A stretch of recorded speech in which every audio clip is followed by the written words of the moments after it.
ಬೆಂಗಳೂರು ಭೂಗತ ಲೋಕದ ಸಿಂಹಾಸನಕ್ಕಾಗಿ ನಡೆದ ಕಾಳಗದ ಕತೆ ಅಂಡರ್ ವರ್ಲ್ಡ್ ಫ್ಲಾಶ್ ಬ್ಯಾಕ್ಗೆ ಸ್ವಾಗತ. ನಾನು ಹಮೀದ್ ಪಾಳ್ಯ.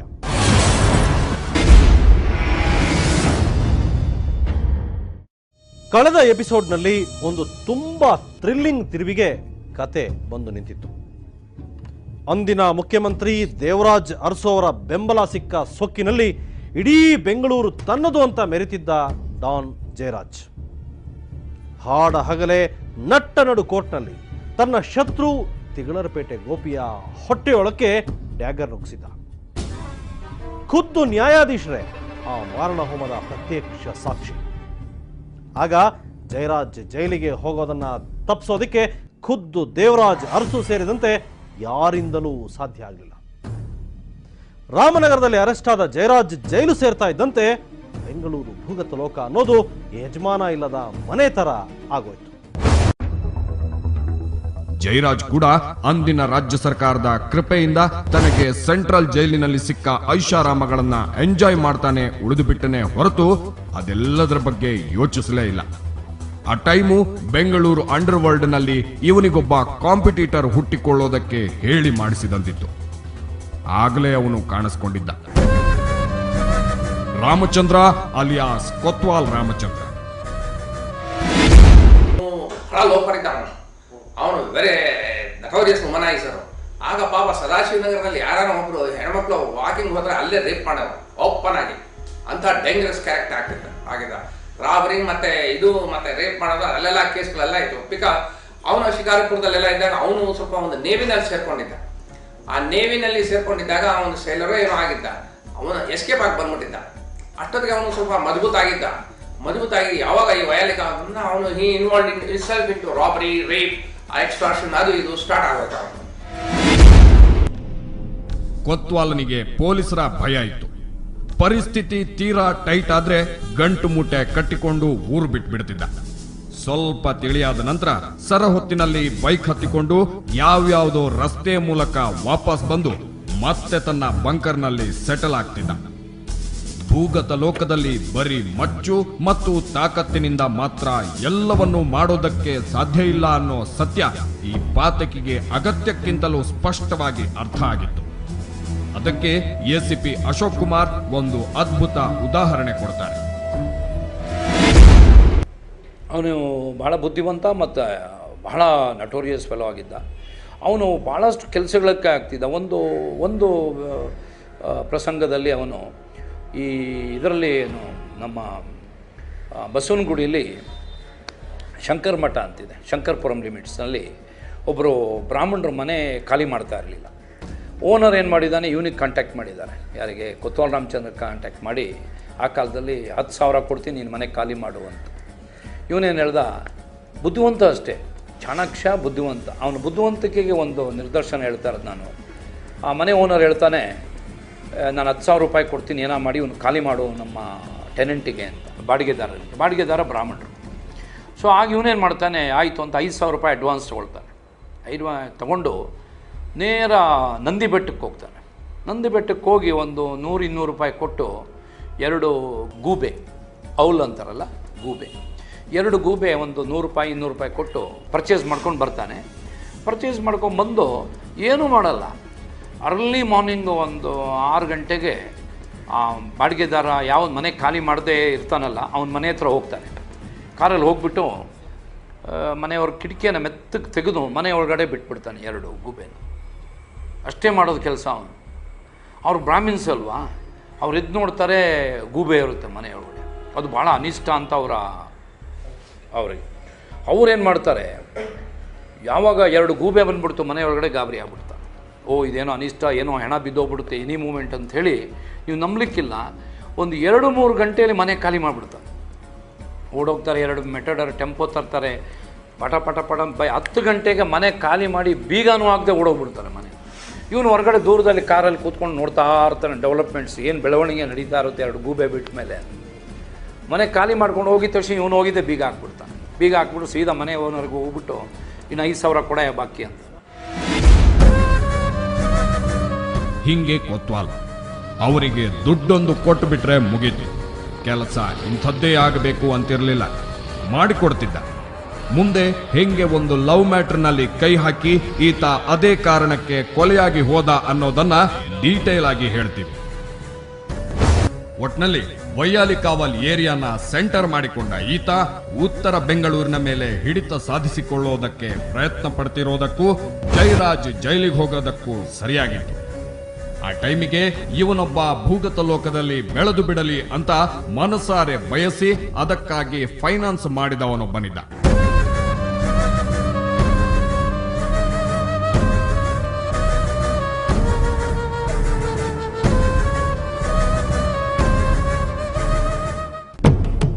ಕುಮಾರ ಅಲಿಯಾಸ್ ಆಯಿಲ್ ಕುಮಾರ ಉರ್ಫ್ ಬೂಟ್ ಹೌಸ್ ಕುಮಾರ. ಬೆಂಗಳೂರು ಅಂಡರ್ ವರ್ಲ್ಡ್ನ ಆ ದಿನಗಳ ಕಥೆ ಇದೊಂದು ಪಾತ್ರ ಇಲ್ಲದೆ ಕಂಪ್ಲೀಟ್ ಆಗೋದೇ ಇಲ್ಲ. ಒಂದೇ ಒಂದು ದಿನ ಮಚ್ಚು ಹಿಡಿಯಲಿಲ್ಲ, ಒಂದೇ ಒಂದು ಸಲ ಕಾಲೂರಿ ನಿಂತು ಫೈಟ್ ಮಾಡಲಿಲ್ಲ.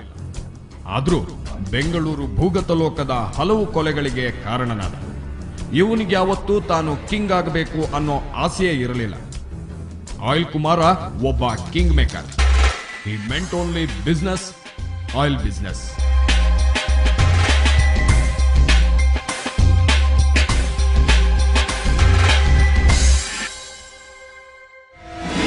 ಆಯಿಲ್ ಮಾಫಿಯಾ ಒಂದು ವ್ಯವಸ್ಥಿತವಾಗಿ ನಡೀತಾ ಇದ್ದಂಥ ಮಾಫಿಯಾ ಅದು.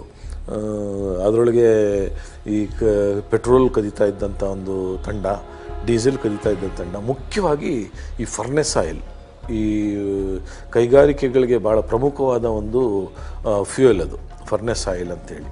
ಅದರ ದಂಧೆಯಲ್ಲಿ ಭಾಳ ವ್ಯವಸ್ಥಿತವಾಗಿ ಅದು ಹಲವಾರು ಈ ಸ್ಕ್ರ್ಯಾಪ್ ವ್ಯಾಪಾರಿಗಳ ವಶದಲ್ಲಿತ್ತದು ಆ ದಂಧೆ. ಅದನ್ನು ಇವರು ಈ ಸಾಗಾಣಿಕೆ ಸಮಯದಲ್ಲಿ ಅಥವಾ ಅದನ್ನು ಶೇಖರಣೆ ಮಾಡೋ ಜಾಗದಲ್ಲಿ ಅದನ್ನು ಕಳ್ಳತನ ಮಾಡಿ ಇಟ್ಕೊಂಡು ಅದನ್ನು ಒಂದು ಆರ್ಟಿಫಿಷಿಯಲ್ ಸ್ಕೇರ್ಸಿಟಿ ಕ್ರಿಯೇಟ್ ಮಾಡಿ ಕಾಳಸಂತೆಯಲ್ಲಿ ಅದನ್ನು ಮಾರಾಟ ಮಾಡ್ತಾಯಿದ್ರು. ಈ ಕಾಳಸಂತೆಯಲ್ಲಿ ಮಾರಾಟ ಮಾಡಿದ್ರು ಅವ್ಳಿಗೆ ಹೆಚ್ಚಿನ ದುಡ್ಡು ಬರೋಕ್ಕೆ ಶುರುವಾಯಿತು. ಅದನ್ನು ಆವಾಗ ಈ ಆಯಿಲ್ ಕುಮಾರ್ನ ತಂಡ ಇಡೀ ದಂಧೆಯನ್ನು ಅವರು ವಶಕ್ಕೆ ತಗೊಂಡ್ರು. ಬಹುಶಃ ಬೆಂಗಳೂರು ಅಂಡರ್ ವರ್ಲ್ಡ್ ನಲ್ಲಿ ಆಯಿಲ್ ಮಾಫಿಯಾದಷ್ಟು ವ್ಯವಸ್ಥಿತವಾದದ್ದೊಂದು ಮಾಫಿಯಾ ಹಿಂದೂ ಇರಲಿಲ್ಲ, ಮುಂದೂ ಇರೋದಿಲ್ವೇನೋ. ಮೇಲ್ನೋಟಕ್ಕೆ ಸುಮ್ಮನೆ ಪೆಟ್ರೋಲ್, ಡೀಸೆಲ್ ಮತ್ತು ಕ್ರೂಡ್ ಆಯಿಲ್ ಕಳ್ಳತನದಂತೆ ಕಾಣುತ್ತಿದ್ದ ಅದರ ಆಳ ಒಳಗಿಳಿದವರಿಗೆ ಮಾತ್ರ ಅರ್ಥ ಆಗ್ತಿತ್ತು.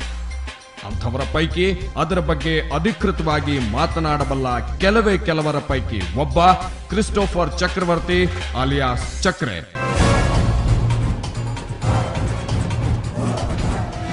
ಮಂಗಳೂರಿಂದ ಬರ್ತಾ ಇತ್ತು ಆಯಿಲು.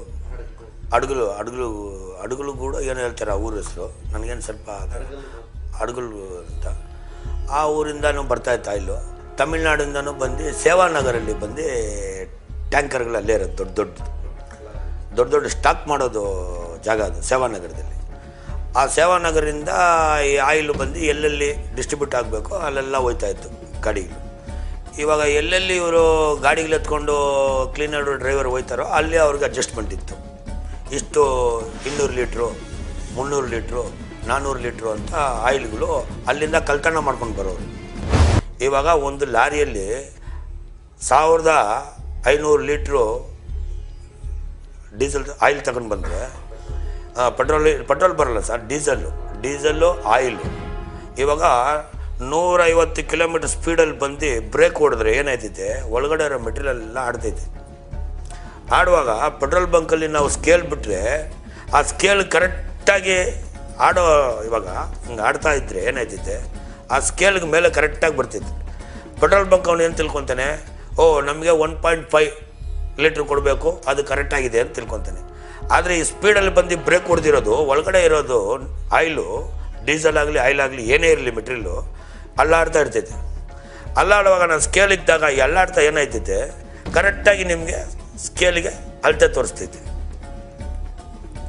ಈ ಅಳತೆನ ಏನು ಮಾಡ್ತಾರೆ, ಟಕಾರ ಅಂತ ಎತ್ಬಿಟ್ಟು ಒರೆಸ್ಬಿಟ್ಟು ನಿಮ್ಗೆ ಅಷ್ಟು ಮೆಟೀರಿಯಲ್ ಬಿಡ್ತಾರೆ. ಅಷ್ಟು ಮೆಟೀರಿಯಲ್ ಬಿಡುವಾಗ ನಿಮ್ಗೆ ಇಷ್ಟೇ ಮೆಟೀರಿಯಲ್ ಬಿಡಬೇಕಂತ ಅಲ್ಲಿ ಒಂದು ಲಾಕರ್ ಇರ್ತೈತೆ. ಆ ಲಾಕರ್ ಆನ್ ಮಾಡಿಬಿಡ್ತಾರೆ. ಅದು ಒಂದು ಕಡೆ ಹೋಯ್ತೈತೆ, ಇನ್ನೊಂದು ಕಡೆಯಿಂದ ಸ್ಟಿಕ್ ಹಾಕ್ಬಿಡ್ತಾರೆ.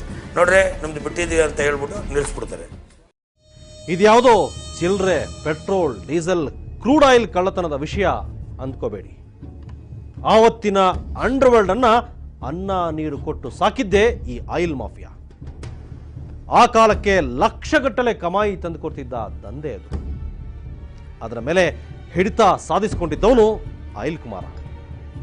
ಅವನ ಬಿಸ್ನೆಸ್ ನೆಮ್ಮದಿಯಾಗಿ ನಡಿಬೇಕು ಅಂದರೆ ರೌಡಿಗಳ ಬೆಂಬಲ ಬೇಕು, ಅದಕ್ಕಾಗಿ ಕಾಸು ಕೊಡಬೇಕು. ಅದನ್ನೇ ಆಯಿಲ್ ಕುಮಾರ್ ಮಾಡ್ತಿದ್ದ. ಯಾರಾದರೂ ತನಗೆ ತೀರಾ ಮುಳುಗು ನೀರು ತರ್ತಾರೆ ಅಂತ ಗೊತ್ತಾದ್ರೆ ಅವನ ವಿರುದ್ಧ ಇನ್ನೊಬ್ಬನಿಗೆ ಫೈನಾನ್ಸ್ ಮಾಡಿ ತಾನು ಕತ್ತಲಲ್ಲಿ ಕರಗಿ ಹೋಗ್ತಿದ್ದ ಪಾಕಡ ಆತ. ಜಯರಾಜ್ ಮತ್ತು ಕೊತ್ವಾಲ್ರ ವಿಷಯದಲ್ಲೂ ಆಯಿಲ್ ಕುಮಾರ ಮಾಡಿದ್ದು ಅದನ್ನೇ. ಅದರ ಬಗ್ಗೆ ಹೇಳ್ತೀನಿ ಒಂದು ಸಣ್ಣ ಬ್ರೇಕ್ನ ನಂತರ.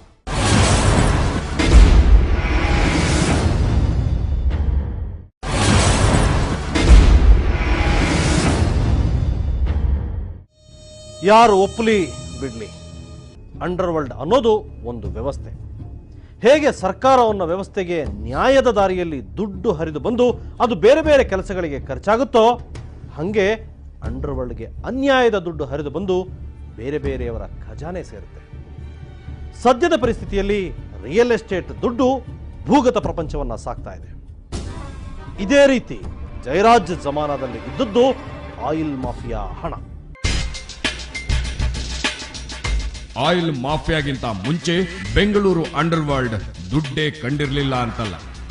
ಇಲ್ಲಿ ಸ್ಕಿಲ್ ಗೇಮ್ ಇತ್ತು, ಮಸಾಜ್ ಪಾರ್ಲರ್ಗಳು, ಮಾಂಸದಡ್ಡೆಗಳಿದ್ದವು. ಬೀಡಾ ಅಂಗಡಿಗಳವರಿಂದ ಹಿಡಿದು ಬಿಲ್ಡರ್ಗಳ ತನಕ ಆಲ್ಮೋಸ್ಟ್ ಎಲ್ಲರೂ ಆಯಾ ಕಾಲಕ್ಕೆ ಚಾಲ್ತಿಯಲ್ಲಿದ್ದ ರೌಡಿಗಳಿಗೆ ಮಾಮೂಲು ಕೊಡ್ತಿದ್ರು. ಹೀಗೆ ಪಾತಕ ಪ್ರಪಂಚ ಆ ಕಿಲುಬು ಕಾಸು ಎಣಿಸಿಕೊಳ್ಳೋದ್ರಲ್ಲೇ ಬ್ಯುಸಿಯಾಗಿದ್ದಾಗ ಆಯಿಲ್ ಕುಮಾರ ಕೆಆರ್ ಪುರಂನಿಂದಾಚೆ ಸದ್ದಿಲ್ಲದೆ ತನ್ನ ದಂಧೆ ಬೆಳೆಸಿ ನಿಲ್ಲಿಸಿದ. ಯಾವುದೇ ಹಡಬೆ ದಂಧೆ ಇರಲಿ, ಅದರಲ್ಲಿ ತನ್ನ ಖಜಾನೆಗೆ ಪಾಲು ಬರಬೇಕು ಅನ್ನೋದು ಭೂಗತ ಲೋಕದ ಅಲಿಖಿತ ನಿಯಮ. ಆ ನಿಯಮ ಆಯಿಲ್ ದಂಧೆಗೆ ಕೂಡ ಅನ್ವಯಿಸಿತು. ಆದರೆ ಜಯರಾಜ್ ಕೋರ್ಟಿನಲ್ಲಿ ರಕ್ತಪಾತ ಮಾಡಿ ಜೈಲು ಸೇರೋ ತನಕ ಈ ದಂಧೆ ಅಷ್ಟಾಗಿ ಬೆಳೆದಿರಲಿಲ್ಲ. ಆಯಿಲ್ ಕುಮಾರ ಅನ್ನೋ ಶಕುನಿ ಬೆಂಗಳೂರು ಭೂಗತ ಲೋಕದ ಗಲ್ಲಿಗಳೊಳಕ್ಕಿನ್ನೂ ಕಾಲಿಟ್ಟಿರಲಿಲ್ಲ. ಆ ಕಡೆ ಹುಲಿ ಬೋನು ಸೇರಿಕೊಂಡ ನಂತರ ಈತ ನಿಧಾನವಾಗಿ ದಂಧೆ ಶುರುವಿಟ್ಟುಕೊಂಡ. ಕುಮಾರನಿಗೆ ಆಯಿಲ್ ಬಿಸ್ನೆಸ್ ನಡೆಸೋದಕ್ಕೆ ಹುಡುಗರು ಬೇಕಾಗಿದ್ರು. ಕಿಲುಬು ಕಾಸು ಕೊಟ್ಟು ಕೆಲವರನ್ನ ಕೆಲಸಕ್ಕಿಟ್ಟುಕೊಂಡಿದ್ದ. ಸಣ್ಣ ಪುಟ್ಟ ಗಲಾಟೆಗಳಾದ್ರೆ ಅವರೇ ಮ್ಯಾನೇಜ್ ಮಾಡ್ತಿದ್ರು. ಆದ್ರಿಂದ ಮ್ಯಾನೇಜ್ ಮಾಡೋದಕ್ಕಾಗದಿದ್ರೆ ಕಾಸು ಕೊಟ್ಟು ರಾಜಿ ಮಾಡ್ಕೋತಿದ್ದ. ಡಿಪಾರ್ಟ್ಮೆಂಟ್ನಲ್ಲಿ ಕೂಡ ಅಷ್ಟೇ, ಅನೇಕರನ್ನ ಸರಿಯಾಗಿಟ್ಟುಕೊಂಡಿದ್ದ. ಆದ್ರೆ ಯಾವತ್ತೂ ಯಾರಿಗೂ ತಾನು ಮಾಡ್ತಿರೋ ದಂಧೆಯಲ್ಲಿ ಕಮಾಯಿ ಎಷ್ಟಿದೆ ಅನ್ನೋದರ ರಹಸ್ಯ ತಿಳಿದುಕೊಳ್ಳೋದಕ್ಕೆ ಬಿಟ್ಟಿರಲಿಲ್ಲ. ಆವತ್ತಿನ ಕಾಲಕ್ಕೆ ಒಂದು ಕಳ್ಳ ದಂಧೆಯನ್ನ ಕಾರ್ಪೊರೇಟ್ ಸ್ಟೈಲ್ನಲ್ಲಿ ನಡೆಸಿದ ಚಾಣಾಕ್ಷ.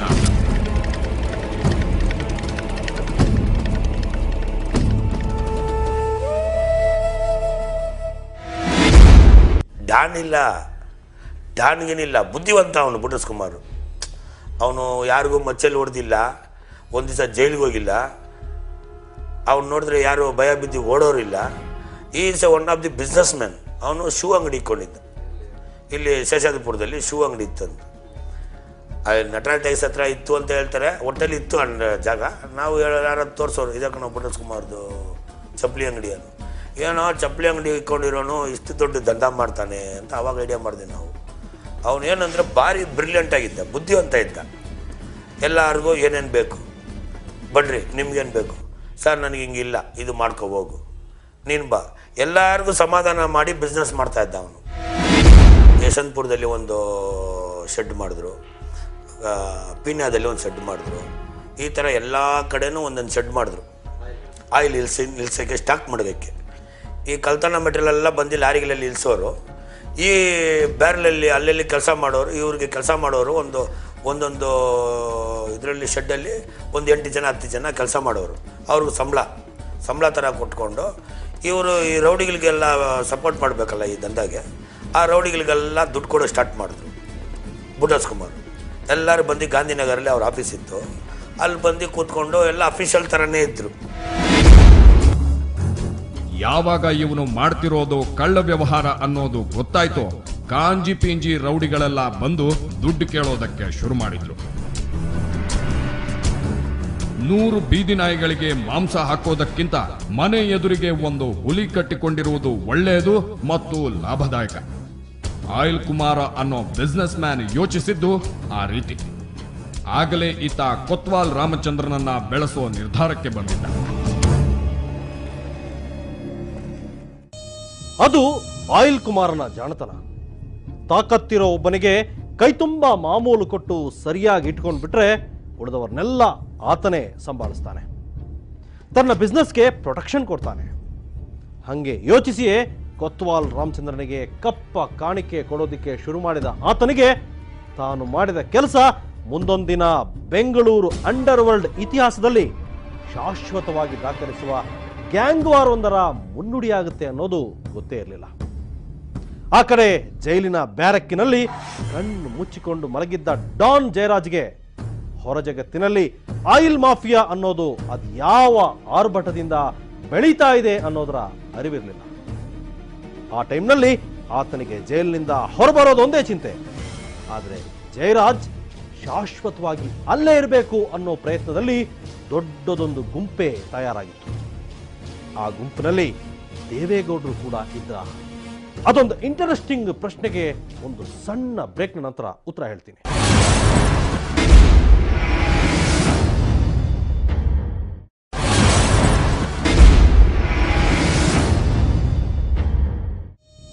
ಅಂದಿನ ಜನಪ್ರಿಯ ಮುಖ್ಯಮಂತ್ರಿ ದೇವರಾಜ್ ಅರಸು ಅವರಿಗೆ ತೀರಾ ಖಾಸಗಿಯಾಗಿ ಆತ್ಮೀಯನಾಗಿದ್ದ ಜಯರಾಜ್ ಕೂಡ ಜೈಲಿಗೆ ಹೋಗಬೇಕಾದ ದಿನ ಬರುತ್ತಾ?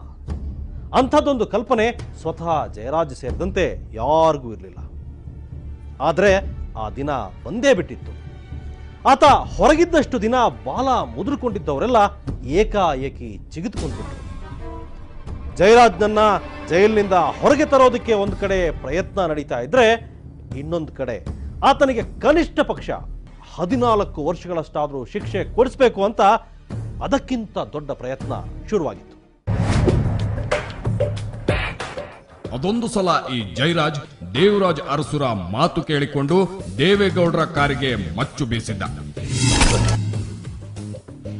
ಆ ಅವಮಾನವನ್ನ ನೆನಪಿಟ್ಟುಕೊಂಡಿದ್ದ ಗೌಡ್ರು ಜಯರಾಜ್ ವಿರುದ್ಧ ಕೇಸು ನಡೆಸೋದಕ್ಕೆ ಗೋಪಿಗೆ ಸಹಾಯ ಮಾಡಿದ್ರಂತೆ.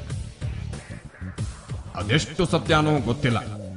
ಒಟ್ನಲ್ಲಿ ಈ ಸೈಂಧವ ಸಾಧ್ಯವಾದಷ್ಟು ದಿನ ಜೈಲಿನಲ್ಲೇ ಇರಲಿ ಅಂತ ತುಂಬಾ ಜನರು ಹರಸಾಹಸಪಟ್ಟರು. ಅಂಥದ್ದೊಂದು ಪ್ರಯತ್ನವನ್ನ ನಿರಂತರವಾಗಿ ಮಾಡ್ತಿದ್ದವನು ಮಾತ್ರ ಗೋಪಿ. ಒಂದು ಕಡೆ ಈತನ ಮೇಲೆ ಜಯರಾಜನನ್ನ ತಿಗಳ್ರಪೇಟೆಯ ಗಲ್ಲಿಯಲ್ಲಿ ಕೆಡವಿಕೊಂಡು ಕಾಲಿಗೆ ಮಚ್ಚು ಬೀಸಿದ ಕೇಸಿತ್ತು. ಇನ್ನೊಂದು ಕಡೆ ಈತನ ಹೊಟ್ಟೆಗೆ ಜಯರಾಜ್ ನಟ್ಟ ನಡು ಕೋರ್ಟಿನಲ್ಲಿ ಡ್ರ್ಯಾಗರ್ ನುಗ್ಗಿಸಿದ ಕೇಸಿಗೆ ಸಹಜವಾಗಿ ಗೋಪಿ ಕಂಪ್ಲೇಂಟ್ ಇತ್ತು. ಹಿಂಗಾಗಿ ಈತ ಎರಡೂ ಕೇಸ್ಗಳಿಗೂ ಕೋರ್ಟ್ಗೆ ಬರಬೇಕಾಗಿತ್ತು. ಪೊಲೀಸ್ ಸೆಕ್ಯೂರಿಟಿ ಅಂತೂ ಇದ್ದೇ ಇತ್ತು. ಅದರ ಜೊತೆಗೆ ಖಾಸಗಿ ಬೆಂಗಾವಲು ಪಡೆಯನ್ನೇ ನೇಮಿಸಿಕೊಂಡ ಈತ. ನೀವು ನಂಬ್ತಿರೋ ಇಲ್ವೋ, ಅನಾ ಮತ್ತು 35 ಜನ ಪೈಲ್ವಾನ್ರು ಗೋಪಿಯ ಪ್ರಾಣಕ್ಕೆ ಕುತ್ತು ಬರದಂತೆ ಹಗಲು ರಾತ್ರಿ ಕಾಯ್ದ್ರು. ಅಷ್ಟು ಜನರನ್ನ ಗೋಪಿಯ ಮಾವ ಮನೆಯಲ್ಲಿಟ್ಟುಕೊಂಡು ಸಾಕಿದ. ಏನು ಮಾಡಿದ್ರೇನಂತೆ, ಕೋರ್ಟ್ನಲ್ಲಿ ಜಯರಾಜ್ ಮಾರಣ ಹೋಮ ಮಾಡಿ 1 ವರ್ಷ ಕಳೆದ್ರೂ ಪೊಲೀಸರು ಚಾರ್ಜ್ ಶೀಟೇ ಹಾಕಲಿಲ್ಲ. ಡಾನ್ ಅನಾಯಾಸವಾಗಿ ಜಾಮೀನು ತಗೊಂಡು ಹೊರಗೆ ಬಂದುಬಿಟ್ಟ.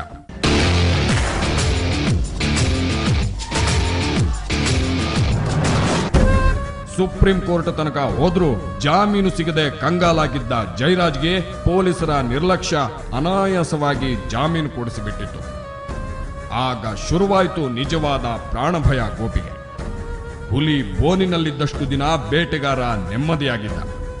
ಅದು ಹೊರಗೆ ಬಂದ ಮೇಲೆ ಯಾವಾಗ ಮೈಮೇಲೆರಗುತ್ತೋ ಅನ್ನೋ ಭಯ. ಆದ್ರೆ ಗೋಪಿಯ ಪ್ರಾಣಕ್ಕೇನಾದ್ರೂ ಹೆಚ್ಚು ಕಮ್ಮಿ ಆದ್ರೆ ಕೇಸು ತನ್ನ ಕೊರಳಿಗೆ ಸುತ್ತಿಕೊಳ್ಳುತ್ತೆ ಅನ್ನೋದನ್ನ ಅರ್ಥ ಮಾಡಿಕೊಳ್ಳೋದಕ್ಕಾಗದಷ್ಟು ದಡ್ಡನಲ್ಲ ಡಾನ್ ಜಯರಾಜ್. ಗೋಪಿಯನ್ನ ಕೊಲ್ಲೋ ಯೋಚನೆ ಕೈಬಿಟ್ಟಾಯಿತ. ಗೋಪಿಯ ಪರವಾಗಿ ವಾದಿಸುತ್ತಿದ್ದ ಪಬ್ಲಿಕ್ ಪ್ರಾಸಿಕ್ಯೂಟರ್ BR ನಂಜುಂಡಯ್ಯನವರ ಮೇಲೆ ಕಣ್ಣು ಹಾಕಿದ. ಅವ್ರಿಗೆ GP ಹಾಕಿಸ್ಬಿಟ್ಟು ಕಾಲ್ ಮುರಿದಾಕ್ಬಿಟ್ರು ಪಬ್ಲಿಕ್ ಪ್ರಾಸಿಕ್ಯೂಟರ್ಗೆ, BR ನಂಜುಂಡಯ್ಯ ಅನ್ನೋರಿಗೆ. ಇವರೇನ ಈ ಗ್ಯಾಂಗ್ನವರು ಜೀಪು ಆಟೋ ಒಳಗೆ ಬರ್ತಾ ಇರ್ಬೇಕಾದ್ರೆ ಹೊಡೆದು ಇವ್ರಿಗೆ ಕಾಲ್ ಫ್ರ್ಯಾಕ್ಚರ್ ಆಗ್ಬಿಟ್ಟಿತ್ತು. ಅಂಥದ್ರಲ್ಲೂ ಪಾಪ ಕೇಸ್ ನಡೆಸಿದ್ರು ಅವರು. ಇನ್ಸ್ಪೆಕ್ಟ್ರೂ ಅಷ್ಟೇನೆ ಸರಿ ಯಾವ ಮಟ್ಟಕ್ಕೆ ನಾನು ಪ್ರೊಟೆಕ್ಷನ್ ಕೊಟ್ಟರು ಅಂದರೆ 3 ದಿವಸ ಮಧ್ಯಾಹ್ನ ಆಫ್ಟರ್ನೂನ್ ನನಗೆ 3 ಗಂಟೆಗೆ ಬಾಕ್ಸ್ನಲ್ಲಿ ಹಾಕಬೇಕಾದ್ರೆ ಮುಂದೆ ಒಬ್ಬ ಸಬ್ ಇನ್ಸ್ಪೆಕ್ಟರ್ ವಿತ್ ಲೋಡೆಡ್ ರಿವಾಲ್ವರು, ಹಿಂದ್ಗಡೆ ಒಬ್ಬ ಸಬ್ ಇನ್ಸ್ಪೆಕ್ಟರ್ ಲೋಡೆಡ್ ರಿವಾಲ್ವರು, ರೈಟ್ನಲ್ಲೊಬ್ಬರು ಲೆಫ್ಟ್ನಲ್ಲೊಬ್ಬರು, ಸೆಂಟ್ರ್ನಲ್ಲಿ ನನ್ನ ಕರ್ಕೊಂಡು ಹೋಗೋದು, ಬಾಕ್ಸ್ನಲ್ಲಿ ಹಾಕೋದು, ಪುನಃ ಕರ್ಕೊಂಡು ಹೋಗೋದು. ಅವರು ಇದರಲ್ಲಿ ಪಬ್ಲಿಕ್ ಪ್ರಾಸಿಕ್ಯೂಟರ್ ರೂಮ್ ನೋಡೋದು. ಸಂಜೆ 5 ಗಂಟೆಗೆ ಜೀಪ್ನಲ್ಲಿ ಕರ್ಕೊಂಡು ಮನೆಯೊಳಗೆ ಬಿಡೋರು. ಗೋಪಿಯವರೇ, ನಿಮ್ಮ ಲೈಫು ಭಾಳ ಡೇಂಜರ್ ಇದೆ, ಕೊನೆವರೆಗೂ ನೀವು ಇದು ಜಡ್ಜ್ಮೆಂಟ್ ಆಗೋವರೆಗೂ ನೀವೆಲ್ಲೂ ಹೊರಗಡೆ ಓಡಾಡಬಾರ್ದು ಅಂತ ಹೇಳಿ ನನಗೆ ಕಾಶನ್ ಕೊಟ್ಟರು. ಸರಿ, ಅವರು ಇದೇ ಥರ ಬೆಳಗ್ಗೆ ಕರ್ಕೊಂಡೋಗಿ ಇದನ್ನು ಮಾಡಿದ್ರು. ಇವರಿಬ್ಬರೂ ಬಂದರು. ಮ್ಯಾಜಿಸ್ಟ್ರೇಟ್ಗಳು ವಿಟ್ನೆಸ್ ಹೇಳಬೇಕಾದ್ರೆ ಅವ್ರಿಗೂ ಒಳ್ಳೆ ಪ್ರೊಟೆಕ್ಷನ್ ಕೊಟ್ಟು ಕರ್ಕೊಂಡ್ಬಂದರು. ಪ್ರೊಟೆಕ್ಷನ್ ಏನೋ ಚೆನ್ನಾಗೇ ಇತ್ತು, ಆದರೂ ಗೋಪಿಗೆ ಪ್ರಾಣ ಭಯ ಹೋಗಿರಲಿಲ್ಲ. ಹಂಗೂ ಹಿಂಗೂ ಮಾಡಿ 3 ವರ್ಷಗಳಲ್ಲಿ ಕೇಸು ಮುಗಿಸಿಕೊಂಡು ಖುಲಾಸೆಯಾಗಿ ಬಿಟ್ಟ. ತಿಗಳರ ಪೇಟೆಯಲ್ಲಿ ತಾನು ಜೈರಾಜ್ ಮೇಲೆ ಮಚ್ಚು ಬೀಸಿ ಕಾಲು ಕತ್ತರಿಸಲಾಗದೆ ವಾಪಸ್ ಬಂದಿದ್ದು ಸತ್ಯ ಅಂತ ಗೋಪಿ ನಮ್ಮ ಕ್ಯಾಮ್ರಾದೆದುರಿಗೆ ಒಪ್ಪಿಕೊಳ್ತಾನೆ. ಅದೊಂದು ದಾಳಿಯ ವಿವರಗಳನ್ನ ಚಾಚೂ ತಪ್ಪದೇ ಕೊಡ್ತಾನೆ. ಆದ್ರೆ ಅದೊಂದು ಕೆಲಸ ಇವನೇ ಮಾಡಿದ್ದ ಅನ್ನೋದು ಕೋರ್ಟ್ನಲ್ಲಿ ಪ್ರೂವ್ ಆಗ್ಲೇ ಇಲ್ಲ. ಒಪ್ಪತಕ್ಕಂಥ ಸಾಕ್ಷಿಗಳ್ಯಾರು ಕಟಕಟೆಗೆ ಬಂದು ಸತ್ಯ ಹೇಳಲಿಲ್ಲ. ಈ ಪೈಲ್ವಾನ ನಿರಪರಾಧಿ ಅಂತ ಬಿಡುಗಡೆ ಆಗಿಬಿಟ್ಟ. ಆದ್ರೆ ಈತನ ಮೇಲೆ ಜೈರಾಜ್ ಕೋರ್ಟಿನಲ್ಲಿ ಜಡ್ಜ್ ಎದುರಿಗೆ ಮಾಡಿದ ಅನಾಹುತಕಾರಿ ದಾಳಿಯ ಕೇಸು ಅಷ್ಟು ಈಸಿಯಾಗಿ ಬಿಟ್ಟು ಹೋಗುವಂಥದ್ದ. ನೋವೇಸ್, ಕೇಸು ಟೈಟ್ ಆಗಿ ನಡೀತಿತ್ತು.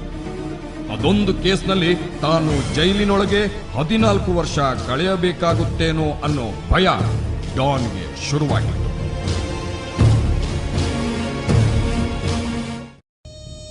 ಆ ಭಯ ಸತ್ಯ ಆಗಲಿ ಅಂತ ಅದೆಷ್ಟು ಜನ ಅದ್ಯಾವ್ಯಾವ ರೀತಿಯಲ್ಲಿ ಪ್ರಯತ್ನ ಪಟ್ಟರು ಅನ್ನೋದೇ ಕನಿಷ್ಠ 2 ಎಪಿಸೋಡ್ಗಳಾಗುವಷ್ಟು ಕಥೆ.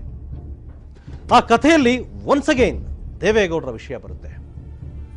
ಆ ಕಡೆ ಆಯಿಲ್ ಕುಮಾರ್ನ ಸಪೋರ್ಟ್ ತಗೊಂಡು ಬೆಳೀತಿದ್ದ ಕೊತ್ವಾಲ್ ರಾಮಚಂದ್ರ ಅದೊಂದು ಸಲ ನೇರವಾಗಿ ರಾಮಕೃಷ್ಣ ಹೆಗಡೆಯವರ ಕೊರಳಿಗೆ ಮಚ್ಚಿಟ್ಟು ಧಮಕಿ ಹಾಕ್ತಾನೆ.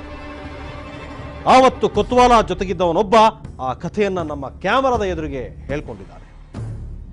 ಮುಂದಿನ ಎಪಿಸೋಡ್ನಲ್ಲಿ ಆ ಎಲ್ಲ ಡೀಟೇಲ್ ಅನ್ನ ಹೇಳ್ತೀನಿ, ಮಿಸ್ ಮಾಡದೆ ನೋಡಿ. ಕ್ಷಣ ಕ್ಷಣದ ಸುದ್ದಿಗಾಗಿ ನೋಡ್ತಾ ಇರಿ ಸುವರ್ಣ ನ್ಯೂಸ್ 24/7.